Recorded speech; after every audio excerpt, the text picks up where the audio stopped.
આપકી અદાલતમાં former union minister Smriti Irani પર આરોપ છે કે તેઓ પોતાના રૂપ બદલે છે.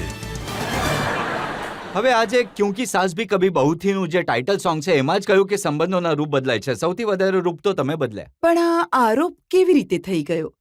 જન્મે છે દીકરીના રૂપમાં, આગળ વધે છે મહિલાના રૂપમાં, લગ્ન થાય છે તો પત્ની વહુ બની જાય છે, વહુ આવે છે તો સાસુ બની જાય છે. તો આ તો મહિલાનું સામાન્ય જીવન છે. ના, તમારા કેસમાં સામાન્ય નથી.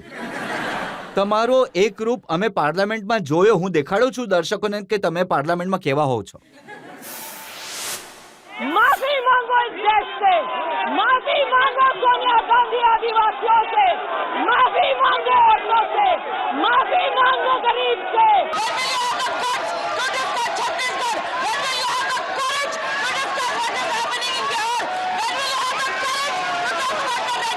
भारत की हत्या की बात पर कांग्रेस पार्टी ने ताली पीटी आज इस सदन में.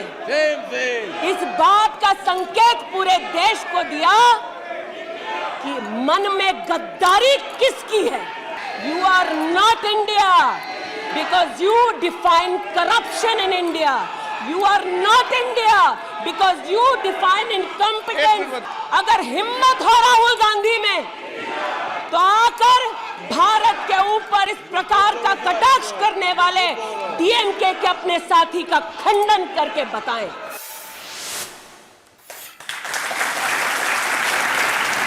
હવે આ કોઈ સામાન્ય નારી તો ન કરી શકે. નહીં, તમે અહીં બેઠેલી જેટલી પણ નારીઓ એમને પૂછો કે દેશને કોઈ પણ આરોપ લગાવે તો એ ચૂપચાપ બેસીને તમાશો જોશે. તમે 3 ઇન્સ્ટન્સીસ દેખાડ્યા પાર્લામેન્ટમાં. પહેલો ઇન્સ્ટન્સ શું હતો? મહામહિમ રાષ્ટ્રપતિ દ્રૌપદી મુર્મુજીને કલંકિત કરવાનું આ લોકોએ પાપ કર્યું હતું. તે supreme commander of arm forces તો છે જ. જો એમનું અપમાન થશે તો તમને લાગે છે કે જે ચૂપચાપ બેસી રહેશે? નહીં, એમનું અપમાન કેમ કર્યું? કેમ કે એ મહિલા છે. અને જો સંસદ ચૂપ રહીને મહામહિમ રાષ્ટ્રપતિનું અપમાન સહન કરી લેશે તો અમારા પર ધિક્કાર છે કે દેશની પ્રથમ નાગરિક છે, એક ગરીબ પરિવારથી આદિવાસી મહિલા, કેટલી મુશ્કેલીથી એમણે પોતાના પતિને ગુમાવ્યા, બાળકો ગુમાવ્યા, તેમ છતાં એ દેશની સેવાથી વિચલિત નહીં થઈ. એમનું અપમાન સંસદમાં થશે અને અમારા જેવા ચૂપચાપ બેસીને તમાશો જોશે. બીજી જે 2 તમે અહીં ક્લિપ્સ દેખાડી જનતાને, એમાં શું નારાજગી હતી મારી કે દિલ્હીમાં એક યુનિવર્સિટીમાં જઈને કહે છે કે ભારત તેરે ટુકડે હોંગે, તો અમે બેસીને સહન કરી લઈશું?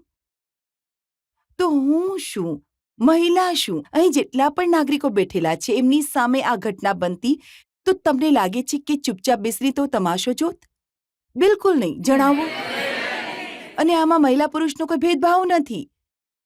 સામાન્ય હિન્દુસ્તાની અહીં આગળ 4-5 છોકરાઓ નીચે બેસેલા છે. પૂછો એમને, દેશને કોઈ ગાળો આપશે તો તેઓ ચૂપચાપ બેસીને હસતા રહેશે? ના, તમે જે કર્યું એ બરાબર કર્યું, પણ હવે હું તમારું બીજું રૂપ દેખાડું છું.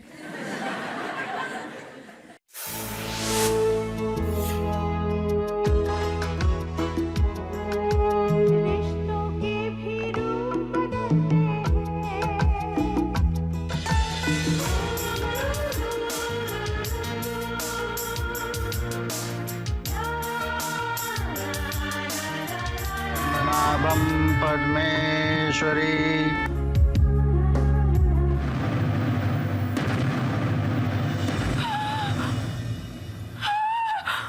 આ તો મીમ્સ છે.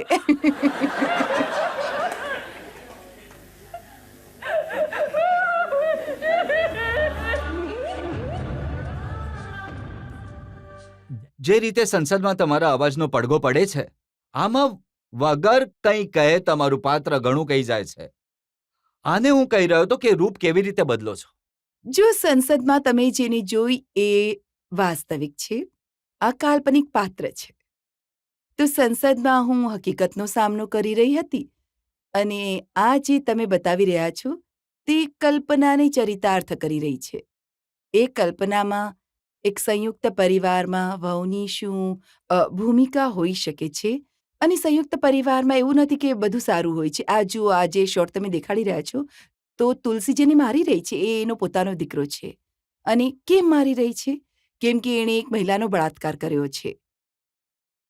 તો એક સાધારણ ભારતીય નારી જ્યારે તમે ઇન્સાફની વાત કરો છો, તો કેવી રીતે પોતાના વિરુદ્ધ પણ ઊભી રહી શકે છે એ એની છબી છે.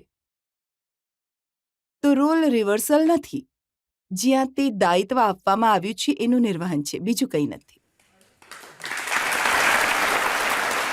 એ સાચું છે કે શરૂઆતમાં તમને કોઈ એક્ટર માનતા નહોતા, સ્ટાર માનતા નહોતા? પહેલા દિવસે જ્યારે તમે ગયા હતા ક્યોંકીના સેટ પર, ચોકીદારે ના પાડી દીધી હતી જી. કે તમે નહીં જઈ શકો બિલ્ડિંગમાં. તો અત્યારે તો એવું લાગતું નથી, પણ જ્યારે હું નાની હતી તો જીન્સ અને ટી શર્ટ, ચપ્પલ અને ઝોલા સાથે કામ પર પહોંચી જતી હતી. અને મેં ચોકીદાર સાહેબને કહ્યું કે ભાઈ સાહેબ અંદર જાને દીજીએ ના. તો પૂછ્યું ક્યાં કામ હે? મેં કહ્યું નહીં, મારું અંદર શૂટ છે. તો એણે અરે હટો ચાલો. મેં કહ્યું ભાઈ સાહેબ હું સાચે જ એક્ટર છું. તો એણે કહ્યું શું કામ છે અંદર? મેં કહ્યું એ તુલસી છે ને, એ તુલસી ઉલસી કોઈને મળતી નથી. મેં કહ્યું નહીં નહીં, હું એ જ કરું છું. તો હા થયું, પણ આ લગભગ પ્રભુના સંકેત પણ છે રજતજી, કે જ્યારે જ્યારે મને નકારવામાં આવી, જે જગ્યાએથી નકારવામાં આવી, ત્યાં શિખર સુધી પહોંચી છું. મેં તો એવું પણ સાંભળ્યું કે નકાર તો તમને એકતા કપૂરે પણ આપ્યો હતો. પહેલા જ્યારે હું ગઈ તો મેં ઘણી વસ્તુઓ માટે ઓડિશન આપ્યા હતા. અને હું કોઈ કોન્ટ્રાક્ટને ભરવા માટે બાલાજી ઓફિસ પહોંચી હતી. મને આજે પણ યાદ છે, મારો જન્મદિવસ હતો. અને મારા પિતાજીએ મને છેલ્લી મને ડેડલાઇન આપી હતી કે હવે જો નોકરી નહીં મળે તો અમે જ્યાં કહી રહ્યા છીએ તારા લગ્ન થઈ જશે. તો મારા માથા પર એ સ્ટ્રેસ હતો. અરે બાપરે! અને પપ્પાએ મને લગભગ એ ઓફિસમાં ઘૂસવાના અડધો કલાક પહેલાં જ મને પોતાનું આ ફરમાન સંભળાવી દીધું હતું. તો હું જ્યારે ગઈ તો મેં કહ્યું ભાઈ સાહેબ જલ્દી કોન્ટ્રાક્ટ લાવો. કોઈ હિરોઈનની ત્રીજી બહેનનો રોલ હતો.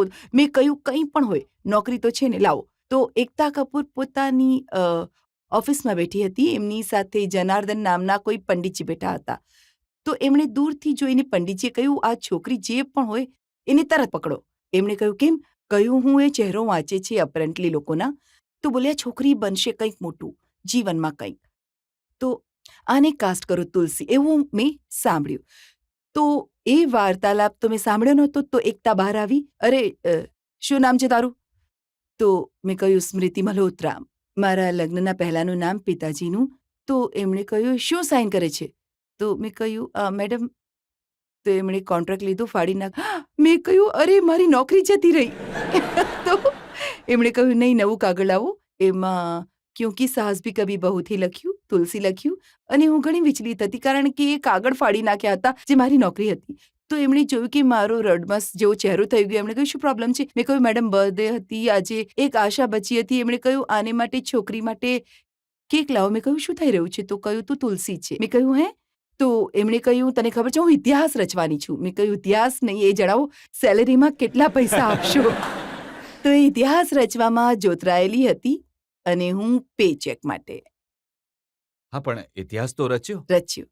રચ્યો ઇતિહાસ. અને અહીંયા તો નાના બેઠા છે, જે મોટા છે કદાચ એમને યાદ હશે. ત્યારે એક ઘણો મોટો શો અમિતાભ બચ્ચનજી સાહેબનો આવવાનો હતો. તો અમને એક એવો સ્લોટ આપ્યો હતો જ્યારે કોઈ ટીવી ઓન પણ નહીં કરે. મેં કહ્યું આ 10:30 વાગે રાત્રે જ્યારે દુનિયા સૂઈ જાય છે ત્યારે શું ઇતિહાસ બનાવીશું? તો પણ ધીરે ધીરે દર્શકોએ જોઈ, પસંદ કરી અને હા, અમને શિખર પર પહોંચાડી દીધા. પહેલા તમને નોટિસ કર્યા હતા ઉલાલા જે શો હતો તો એમાં. ઘણું અચ્છા, તમે લોકોએ કદાચ ઓટીટી પણ જોયું હશે. નીલમને જોઈ છે? એક્ટર છે. હા, નીલમ કોઠારીને જોયા છે. તો એક દિવસ એ બીમાર પડી ગઈ. તો બીમાર થઈ ગઈ તો પ્રોડ્યુસરે કહ્યું કે ભાઈ એક છોકરી હતી હિન્દી ભાષી, એને બોલાવો. તો હું પહોંચી. મેં કહ્યું હાજી બોલો. તો બોલ્યા તું હિન્દી વાંચી લે છે? મેં કહ્યું હા. આ તો ઘણો વિચિત્ર સવાલ છે. તો એમણે કહ્યું કે તું આ એક્ટર બીમાર થઈ ગઈ છે, તારે આ પાત્ર કરવાનું છે, ફટાફટ કરી દેશે? તો એમને લાગ્યું કે નવી છોકરી છે તો એને ઘણો સમય લાગશે. તો 9 કલાકની શિફ્ટ થઈ. તો મેં તો ફટાફટ વાંચી દીધું. 1 કલાકમાં કામ પૂરું કરી નાખ્યું. 8 કલાક બચ્યા હતા. તો એમણે કહ્યું આ તો ઘણી ફાયદેવાળી છે.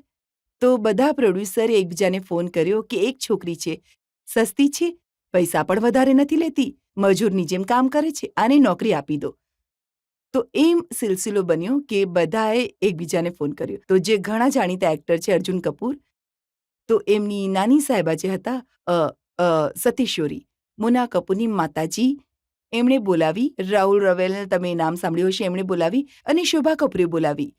અને ફોન આવ્યો. હું જીતેન્દ્ર સાહેબની ત્યાંથી વાત કરું છું. મને ખબર નહીં કોણ જીતેન્દ્ર. તો કહ્યું એક્ટર જીતેન્દ્ર કેવી મૂર્ખ છે. મેં કહ્યું અચ્છા એ મને કેમ ફોન કરે. તો કહ્યું તમે આવો અને તમને બોલાવી રહ્યા છે તો ટેસ્ટ એ માટે. પણ સાચું છે કે કોઈ ગેરેજમાં ઇન્ટરવ્યુ લીધો પહેલો ગેરેજમાં અને ઇન્ટરવ્યુ લીધું. એ સમયે રજની સિરિયલ તમે લોકોએ તો બાળકોએ નહીં જોઈ હશે. પ્રિયા તેંડુલકર ત્યાં શૂટિંગ કરી રહી હતી. તો એ આવી. તો આ બાળકો બધા જઈને હિસ્ટ્રી રિવાઇઝ કરશે. આ છે કોણ? આવી અને એમણે જોઈ મને. મેં કહ્યું આ કોણ છે? તો એમણે કહ્યું નવી છોકરી છે કોઈ. તો એમણે કહ્યું બેસ્ટ ઓફ લક, સારી રીતે કરશે. અને હું તો આખું ફાડીને જોઈ રહી હતી. મેં કહ્યું આ તો લેજન્ડ છે. તો ત્યાં ગેરેજમાં મેં મારો ઇન્ટરવ્યુ આપ્યો. ફેલ થઈ ગઈ. તો એટલે મેં કહ્યું કે હંમેશા વિજયે જ નહીં, ઘણીવાર ફેલિયરે પણ મારો ઇતિહાસ લખ્યો છે. ફેલિયર તો તમે ઘણા જોયા છે. હું જેટલી તમારી હિસ્ટ્રી જોતો જાઉં છું, નવી નવી વસ્તુઓ મળે છે. મીકાએ એક આલ્બમ કર્યો હતો, હા, મીકાને જાણે છે જનરેશન. સાવન મેં લગ ગઈ આગ. તો એ સાવન નહીં આગ હોત. હા, નાના નાના પાત્ર રજતજી જુઓ.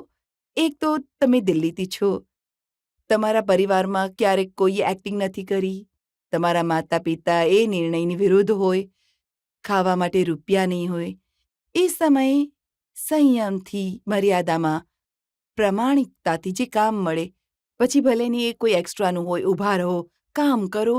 તો ક્યારેક ને ક્યારેક તો ભગવાન પણ કહે છે તથાસ્તુ, જા બેટા તને માફ કરું છું, તારું નસીબ ચમકાવું. તો એવા ઘણા નાના નાના નાના નાના કામ કર્યા છે. એ લોકોને ખબર નથી કે એક દિવસ એ મોટો ઇતિહાસ બની જશે. પણ જ્યારે હું પલટીને જોઉં છું મારા જીવનને, હું આભારી છું કે લોકોએ કોઈ નવા શીખ્યાને, કોઈ અનનોન વ્યક્તિને એક તક તો આપી. તો મારા જીવનનું આ ધ્યેય બની ગયું કે મારાથી જેટલું બની શકે હું કોઈ યંગસ્ટરને, કોઈ એક એવી વ્યક્તિ જેની કોઈ પહોંચ નહીં હોય, કોઈ ઓળખાણ નહીં હોય, એની તક આપું. કારણ કે કોઈકે મારા પર દયા બતાવી હતી. મોડલિંગના જમાનાના ફોટા મેં જોયા છે, એનાથી પણ પહેલાના સ્ટનિંગ પિક્ચર્સ છે. સાચે જ સ્ટનિંગ તો નથી, પણ બતાવીએ લોકોને. હે Stunning? ભગવાન.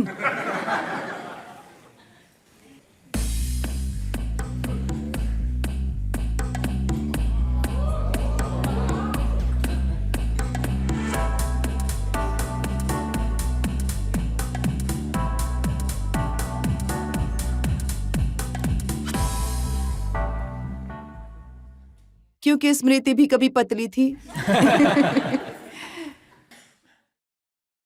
આ મિસ ઇન્ડિયાના ફોટોઝ છે. આજે મને જોઈને લાગતું નથી, પણ હું મિસ ઇન્ડિયા ફાઇનલિસ્ટ રહી ચૂકી છું. આ બધી વસ્તુઓ પણ આજે હું યાદ જનતાને કરવાની કહી છે. દઉં, એક વસ્તુનો ખુલાસો રજતજી પણ નથી કરી રહ્યા. કહી દઉં, આ જે તમે જોઈ રહ્યા છો આ 1998 છે. અને 1995 થી 1997 સુધી હું જ્યાં કામ કરતી હતી ત્યાંના મુખિયા રજતજી હતા. એમણે ક્યારેક તો હું બિલકુલ બોટમ ઓફ ધ પિરામિડ હતી. રજતજી શિખર પર હતા ત્યારે ન્યૂઝ કરતા હતા. ઝી ન્યૂઝમાં હતા અને ગોવામાં સ્ટ્રિંગર હતી આ હું સ્મૃતિ ઈરાની. તો શું ખબર એક દિવસ તમે તમારા બોસના કઠેરામાં ઉપલબ્ધિઓ પછી હાજર છો. તો મને લાગે છે કે ઘણા લોકોએ આજે તમે જે અદાલતમાં આવ્યા છો, જે તમે બિલ્ડિંગમાં છો, એ બિલ્ડિંગના પાયાને મેં જોયા છે. હું જ્યારે દેશની રાજનીતિમાં પહેલીવાર દિલ્હી આવી ત્યારે ત્યાં આગળ ભીડ અને દૂરથી જોતા રજત શર્મા હતા. ઘણી જૂની વાતો તમે યાદ કરાવી રહ્યા છો. હું યાદ કરાવી રહી છું કે એવું નથી કે મારી જ ઉંમર થઈ ગઈ છે.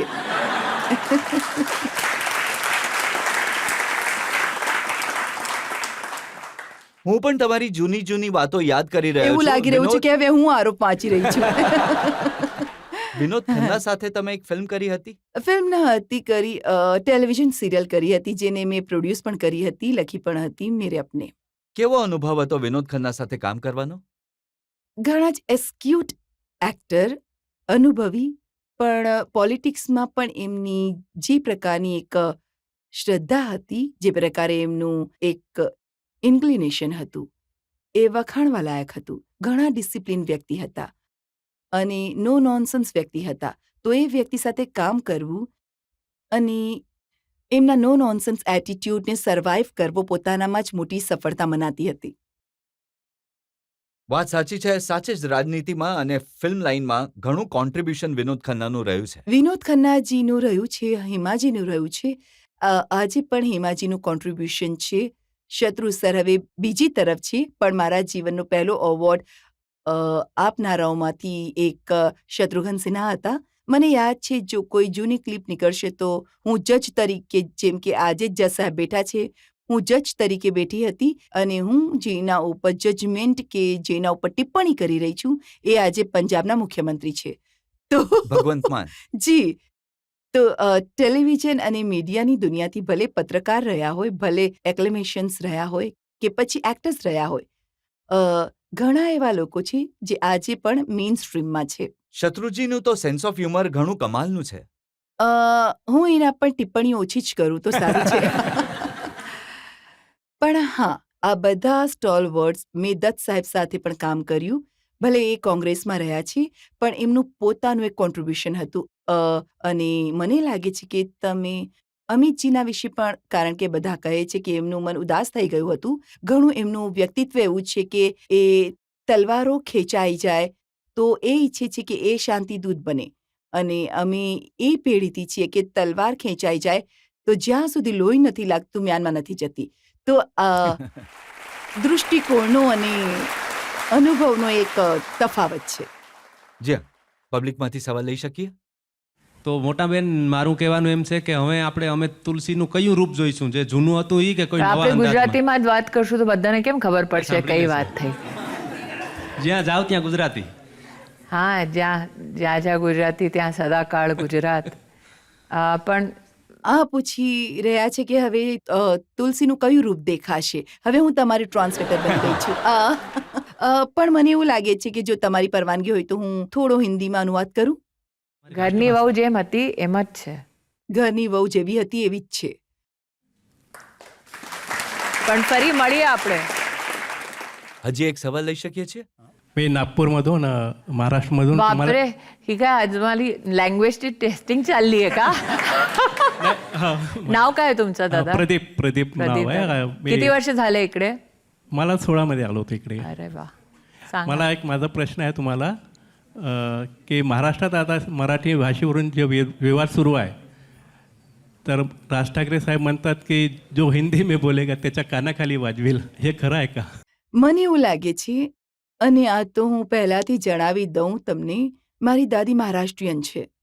મારા દાદા પંજાબી છે જે પાર્ટીશન પછી ઉત્તર પ્રદેશમાં રહ્યા, મુરાદાબાદમાં. મારા નાના બંગાળી છે અને નાની જ્યારે વિભાજન થયું તો આજે જે બાંગ્લાદેશ છે ત્યાંથી આવીને વિસ્થાપિત દુબળી આસામમાં રહ્યા. મને લાગે છે કે એક એક્ટરે ઘણી સારી વાત કરી છે થોડાક દિવસ પહેલા કે ભાષા સંવાદનો વિષય છે, સંયમનો વિષય છે, રાષ્ટ્રના પ્રતિ અભિમાનનો વિષય છે અને રાષ્ટ્રની જુદી જુદી ધારાઓથી એક જ સૂત્રમાં બાંધવાનો વિષય છે. જ્યારે વિવાદનો વિષય બને છે તો એની ઠેસ કોઈ એક સમાજ, એક વર્ગ, એક જાતિ, ઉપજાતિ કે એક પ્રદેશને નહીં, આખા દેશને થાય છે. જો આપણે ભારતને માતૃભૂમિ કહીએ છીએ તો તમે માના હાથને ઈજા પહોંચાડો કે માથાને, હૃદયની પીડા માને થાય છે. તો આપણે 16,000 ડાયલેક્ટ્સમાં વાતો કરીએ છીએ, 125 કોન્સ્ટિટ્યુશનલી આપણી રેકગ્નાઇઝડ લેંગ્વેજ, અને આપણે આજે પણ પ્રખરતાથી એ માટે આગળ વધી રહ્યા છીએ કેમ કે આપણે બધી ભાષાઓનું સન્માન કરીએ છીએ. आणि मी तुम्हाला भेटते कार्यक्रम परत. હવે આપણે ગુજરાતી મરાઠીમાં પૂછી લીધું છે, તો બંગાળીમાં કોઈ પૂછવાનું હોય તો એ પણ પૂછી લો. તમે મારી બંગાળી? ટેસ્ટ લઈ રહ્યા છો, આજે લેંગ્વેજ ટેસ્ટ છે. હવે જ્યારે લેંગ્વેજ টেস্টিং চালি જ રહી আপনি છે কি তো বাঙালি? হ্যাঁ বাঙালি। এ মা, কোথা থেকে? নামটা কি আপনার? আমার নাম সানন্দা ব্যানার্জি, কোথা থেকে আপনি? কলকাতায়, এখন নয়ডাতে থাকি। আচ্ছা, তো আমার বাংলাতে- দাদু থাকতেন সল্ট লেকে। আচ্ছা, আমি অ্যাকচুয়ালি অরিজিনালি শান্তিনিকেতন থেকে। আরে বাবা, বাপের বাড়ি শ্বশুর বাড়ি দুটোই। আমার দাদু ছিলেন সল্টলেক থেকে, মানে দাদুর ভাই এরা সবাই ওখানে এখনো মামা থাকেন, আর পরিবারের 1-2 লোক দমদমে থাকে। જરા ઠીક છે, અમને પણ હું- સમજાવશો? હા તો આ જણાવી રહ્યા છે કે તે કલકત્તાથી છે અને અત્યારે નોઈડા રહે છે, પણ એમના જે પપ્પાનો પરિવાર છે એ શાંતિનિકેતનથી છે. તો મેં એમને પરિચય આપ્યો કે મારા નાના સાહેબ એ રહેતા હતા સોલ્ટ લેકમાં, પણ પરિવારના અમુક લોકો દમદમમાં પણ છે. તમે મને ટ્રાન્સલેટર બનાવી છે એ માટે આભારી છું. হ্যাঁ বলুন। আমি বাংলাতে একটা কোয়েশ্চেন জিজ্ঞেস করতে চাই যে আমাদের যে বাংলার মহিলা মুখ্যমন্ত্রী উনি মহিলা হওয়ার সত্ত্বেও বাংলাতে যে এত স্পেশালি হিন্দু মহিলাদের ওপর এত অত্যাচার হচ্ছে সেটার কোনো বিচার নেই, এই ব্যাপারে আপনার কি মত? એમણે પૂછ્યું કે એમના જે મુખ્યમંત્રી છે બંગાળના, એ મહિલા હોવા છતાં મહિલાઓના પ્રોબ્લેમ્સની એ કેવી રીતે સહન કરે છે, અને વિશેષતઃ હિન્દુ મહિલાઓની સાથે જે પ્રકારે દુર્વ્યવહાર થાય છે એની રોકતા કેમ નથી.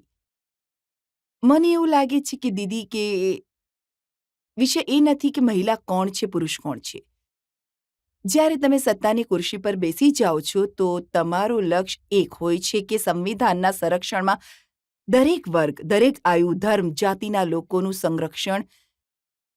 પ્રધાનમંત્રી પોતે કહે છે મા માટી માનુષનું જે બંગાળમાં વાત થાય છે, જે બંગાળની કલ્ચરલ વિચારધારામાં દુર્ગા પૂજા એક નેસેસિટી છે, એક વે ઓફ લાઈફ છે. আমরা যে বলি না মহিলাটা ধর্ষিত হচ্ছে, મહિલા પર જે બલાત્કાર થાય છે કે એ બંગાળમાં કે દેશમાં કોઈને પણ માન્ય નથી. મેં કાર્યકર્તા તરીકે બંગાળમાં એ નજારો જોયો છે, અને કદાચ દિલ્હીમાં કે નોઈડામાં બેઠેલા નવયુવાનોને નથી ખબર કે એક સામાન્ય ગરીબ ઘરનો ગામનો છોકરો જો ટીએમસી મમતાજીની વિરુદ્ધ અવાજ ઉઠાવે છે તો સાર્વજનિક રૂપે ખેતરમાં એને ફાંસી આપી દેવામાં આવે છે. જે મહિલા કાર્યકર્તાઓએ ભારતીય જનતા પાર્ટી માટે બૂથ પર કામ કર્યું, પરિણામ આવ્યા પછી વાળથી ઘસડીને સાર્વજનિક એમનો બળાત્કાર કરવામાં આવ્યો. ગામમાં ભાજપના કાર્યકર્તા પાછા નહીં આવે તો નેતાઓએ ભરેલા બજારમાં બોલી લગાવી કે તમારી વહુ દીકરીઓને અમારી સાથે રાત્રે મોકલો, ત્યારે તમને ગામમાં ઘૂસવા દઈશું. તો આ રાજનૈતિક હકીકત છે. અને ભાજપાના કાર્યકર્તાઓની સાથે આ બધું માત્ર બંગાળમાં જ નહીં, કેરળમાં પણ બન્યું. હાલમાં જ પ્રધાનમંત્રીજીએ એક સજ્જનને રાજ્યસભામાં નોમિનેટ કરવાના અભિનંદન આપ્યા. મહામહિમ રાષ્ટ્રપતિજીના એ નોમિની બન્યા માસ્ટર સાહેબ. તો કેમ કે એ સંઘના સ્વયંસેવક હતા, એમના બંને પગ કાપી નાખવામાં આવ્યા. કેરળમાં અમારા ઘણા કાર્યકર્તાઓની એવી પણ હત્યા થઈ કે કોઈ સ્કૂટર ચલાવે છે, કમાવા માટે 2 રૂપિયા એનો અહીંયાથી હાથ કાપી નાખ્યો. કમાશે જ નહીં તો અવાજ કેવી રીતે ઉઠાવશે? મેં 25 વર્ષ આવા કાર્યકર્તાઓ સાથે કામ કર્યું છે. રજતજી એ અટલ બિહારી વાજપેયીજીને પ્રધાનમંત્રીના રૂપમાં જોયા, નરેન્દ્રભાઈને પ્રધાનમંત્રીના રૂપમાં જોયા. અમે એ કાલખંડ જોયો જ્યારે અમારી પાસે સત્તા ન હતી. એકબીજા સિવાય અમારી પાસે બીજું કાંઈ નહોતું. અને બીજેપીમાં રજતજી જે સંબંધો મારા બન્યા છે એને હું ક્યારેય તાક પર નહીં રાખું. મેં સાંભળ્યું કે ઝારખંડની એક કાર્યકર્તા હતી જેને તમે ઘરે લઈ આવ્યા હતા તમારા. આશા એ વિદ્યાર્થી પરિષદમાં રહ્યા હતા અને 26 વર્ષની છોકરી. તો એને કોઈકે કહ્યું કે હું ત્યારે શૂટિંગ કરી રહી હતી યુક્ત બેનર્જીની સાથે બાંગ્લાની એક ફિલ્મ માટે. તો એમને કહેવાયું કે હું મહિલા મોરચાની રાષ્ટ્રીય અધ્યક્ષ હતી 2011માં. તો આશા સ્મૃતિ ઈરાનીને મળો. એ કેમ કે પોલિટિકલ એક્ટિવિસ્ટ, સ્ટુડન્ટ એક્ટિવિસ્ટ હતી, તો એણે કહ્યું હું એક્ટર વેક્ટરને નહીં મળીશ. અને આશાના લગ્ન થયા હતા નવા નવા. તો એના પતિદેવે કહ્યું કે નહીં ચાલો સ્મૃતિ ઈરાનીને મળીએ. તો કલકત્તા આવી હતી એ. અને મેં કહ્યું આશા તારે બીજેપી જોઈન કરીને કામ કરવું જોઈએ, ઝારખંડથી આદિવાસી પરિવારથી છે. તો સમજાવીને મેં એને ક્યાંક ને ક્યાંક રાજી કરી. એ મારી સાથે મારી ટીમમાં રાષ્ટ્રીય મંત્રી બની અને એના લગ્નની પહેલી વર્ષગાંઠ પર હસબન્ડ એને શોપિંગ પર લઈ ગયો કે ચાલ આજે કંઈક ભેટ અપાવું તને, લગ્નની વર્ષગાંઠ છે. એને દુકાન પર છોડી અને એ ગયા પોતાને માટે કંઈક લેવા. આશાને ફોન આવ્યો. નક્સલોનો ફોન હતો કે તારા પતિને મારી નાખ્યો છે, તો મોટી નેતા બને છે, આવીને ડેડ બોડી ઉચકી જા. તમે ઇમેજિન કરો 26 વર્ષની છોકરી, એને ફોન આવે છે કે તે નક્સલવાદની વિરુદ્ધ ઝારખંડની ગલીઓમાં અવાજ ઉઠાવ્યો, ગામમાં અવાજ ઉઠાવ્યો. ગુમલા દુમકા એવી જગ્યા પર એ કામ કરતી હતી તો કહ્યું તારા પતિને મારી નાખ્યો તો બોડી લઈ જા. તો ઓબ્વિયસલી એ શોકમાં હતી અને તમારા કાર્યકર્તાને તમે એ અમારા ઘરનો ભાગ છે અને તમે એક 26 વર્ષની છોકરીને બરબાદ થતા નહીં જોઈ શકો.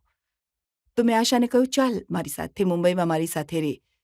જ્યાં સુધી મને નહીં લાગ્યું કે આશા મજબૂતીથી પોતાના પગ ઉપર ઊભી થઈ શકે છે એ મારી સાથે રહી. મેં એને કહ્યું શું બનવું છે જીવનમાં, કહ્યું નેતા બનવું છે, જેથી મારી સાથે જે બન્યું બીજા કોઈ સાથે ના બને. અને રજતજી 27 વર્ષ મેં કહ્યું આશા તારી અમે તારા માટે છોકરો જોઈએ, બીજા લગ્ન કરાવીએ. એણે કહ્યું બિલકુલ નહીં, મારે કારણે મારા પરિવારનો એક વ્યક્તિ મરવું નહીં જોઈએ, હું જીવનભર લગ્ન નહીં કરીશ. એણે ચૂંટણી લડી, રાંચીની 2 વાર મેયર બની, ભાજપાની રાષ્ટ્રીય મંત્રી બની, હવે કમિશનમાં મેમ્બર છે. તો હું કહેવા ઈચ્છું છું કે રાજનીતિમાં તમને ઘણા બધા નેતા દેખાતા હશે, પણ જો તમે પળ કાઢો થોડા તો ઘણાના જીવન આવા સંઘર્ષોમાંથી પસાર થયા છે. અને આશા પાર્ટીએ આશાને બંગાળી પ્રભારી પણ બનાવી. હવે જો તમે બંગાળીમાં, ગુજરાતીમાં, મરાઠીમાં, તમે પંજાબી પણ બોલી હાય, શકો છો, હાય. હિન્દી પણ બોલી શકો છો. Sprachen Sie Deutsch? કોઈ કહી નથી શકતું. Ich sprache, aber wer nicht? હમ. હું પહેલી વાત લોકોને એ જણાવવા જર્મન માંગુ છું. હતું તો રજતજી થોડા હવે જર્મન ઓડિયન્સ ક્યાંથી લાવું? હા. આપ કી અદાલતના જે શોઝ છે એને અમે હવે અલગ અલગ ભાષાઓમાં ટ્રાન્સલેટ કરીને ઓન એર કર્યા છે.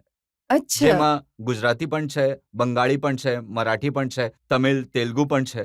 તો હું ઈચ્છું છું કે આ જે 3 ભાષાઓ તમે બોલી છે એમાં મારી તરફથી દર્શકોને તમે જણાવી દો કે આ ભાઈ, જો આપકી ફ્રીમાં અદાલત- પ્રોમો કરાવી રહ્યા છે.